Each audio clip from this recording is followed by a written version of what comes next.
happy Friday. We are back in a brief slump in temperatures. It was sub-zero pretty much statewide this morning. Single digits, though, below zero in the metro, and even the coldest spots were mainly in the teens below. So a far cry warmer from where we were Tuesday and Wednesday mornings. And January so far is going down as a legitimately cold month. We only had one below normal month all of 2021. Starting this year on the cool note. And historically, though, this January, well, 6 degrees below normal, was about a once in every 2 or 3 year occurrence. But now in our modern climate, it's only happening about once in a decade. So we've made it 4 times less frequent, 4 times less likely by just warming up January temperatures a few degrees.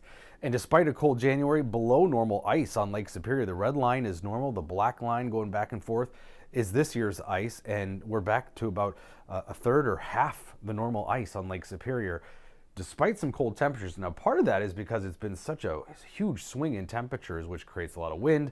And on the big lake, it's hard to get things pretty calm. But you can see some of the other Great Lakes do have, especially in some of those protected bays, a little bit more ice. But also that warm fall in December really helping to keep the lake warm. Also, one thing that is above normal for us is snowfall in the Twin Cities, a couple of inches above average for the snow depth, I should say, rather, not snowfall.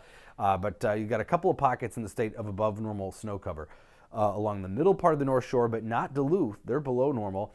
And then west central Minnesota, above normal snow cover. So the blue is above normal, yellow is slightly below. But again, right at the Twin Cities officially, 6 inches is our normal snow depth for this end of January, and we're at 8 inches.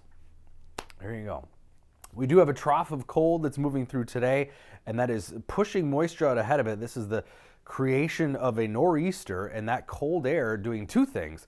One, creating the nor'easter, the setup for a lot of snow in the northeast, but also bringing some unusually cold air into the Florida panhandle and even southern Florida. So they don't get this kind of cold penetrating that far south normally. And then for us, as it departs, we're going to see some warmer air Monday, in fact, above freezing temperatures. But in the Northeast, yeah, we're talking about maybe 10 inches plus of snow in New York City.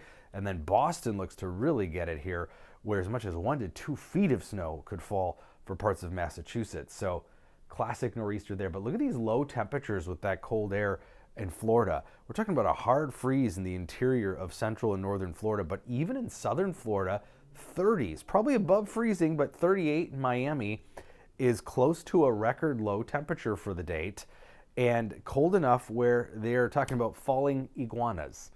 Yeah, the reptiles are cold-blooded, so once it gets below 40, they become basically immobile. They're still alive, but they really can't move. They need heat, so they fall out of the trees. They're mostly fine, and once it warms up, they'll be active again. But yeah, I don't know. I think I'd take cold temperatures compared to that.